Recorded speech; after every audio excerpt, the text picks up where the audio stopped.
Okay, here we are unmuted.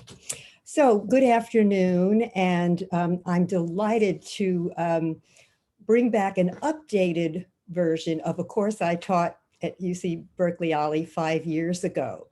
Now, as we did then, we're going to be looking at Sondheim's innovations musically, lyrically, and dramatically.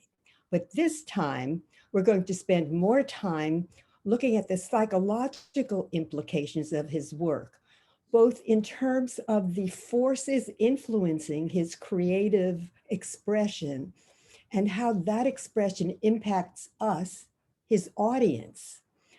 As before, we will be showing numerous video clips of celebrated and rarely seen performances from his musicals, plus interviews with Sondheim over the years that are quite candid often, in which both revealing his creative process and often sometimes demonstrating it, but also talking about his troubled relationship with his mother. Boy, did that have an impact on his life and his work, as you will see, and his regrets, his triumphs, his joys, which will give you then a sense of Sondheim's humanity as well as his artistry.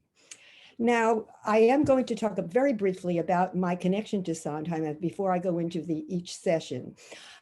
You see, not only have I managed to see every production somewhere of every single musical he's ever written, both for Broadway and of course for films, etc., and as well as read, as much material as I could, all of his biographies, etc. But in addition, I've had the great opportunity to interview Sondheim in his home and to correspond with him over the years. I'll share the things I've learned, so many things from those experiences. Now, I will be going into right now the 8 individual sessions, but because I have limited time, I've decided to read them to you. I usually like to speak extemporaneously, but I want to make sure I cover everything. So if I'm glancing below, you'll understand. Class 1, which covers his early years. It shows, shows like Saturday Night, West Side Story, and Gypsy, and his mentorship by Oscar Hammerstein will include a rare clip of a musical production that he did when he was a teenager in college of one of the songs from that musical. Class 2, where he finally gets his opportunity on Broadway as a composer as well as a lyricist, will also look at how he breaks away from tradition and forges his own path with musicals like Anyone Can Whistle and the Yale University production done around a swimming pool called Frogs, based on Aristophanes' classic Greek play. In class 3, we're going to cover Sondheim's collaboration with director Hal Prince, focusing on the first 3 multi-Tony Award-winning musicals they did together, Company, Follies, and A Little Night Music, and his perceptive explorations of such issues as commitment phobia, self-delusion, betrayal, and other light topics. Then in class 4, we covered the 3 musicals with Prince that they did in their later part of their collaboration, where he gives astute insights into adverse imperialism, revengeful rage resulting from devastating loss, and the dissolution of youthful idealism. And all of this he does, showing his ability to intersperse these dark themes with musical moments of hilarious comic relief.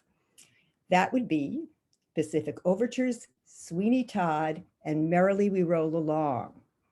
Class 5 covers Sondheim's collaboration with director-playwright James Lapine in their first 2 productions, Sunday in the Park with George and Into the Woods.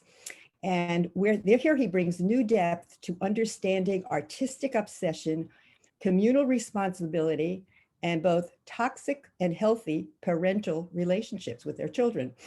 In class 6, we see how he gives voice to the marginalized and the disempowered, and offers a searing look into the depths of raw, undefended love with the musical Passion.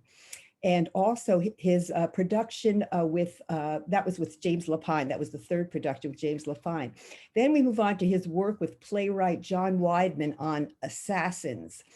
He calls that a dark vaudeville, bringing to light the psychological and societal forces that give rise to both failed and successful attempts at ending the lives of United States presidents. Class 7 covers Sondheim and the cinema, with terrific songs from well-known movies and an unproduced film that had great songs, even though the film was never shown.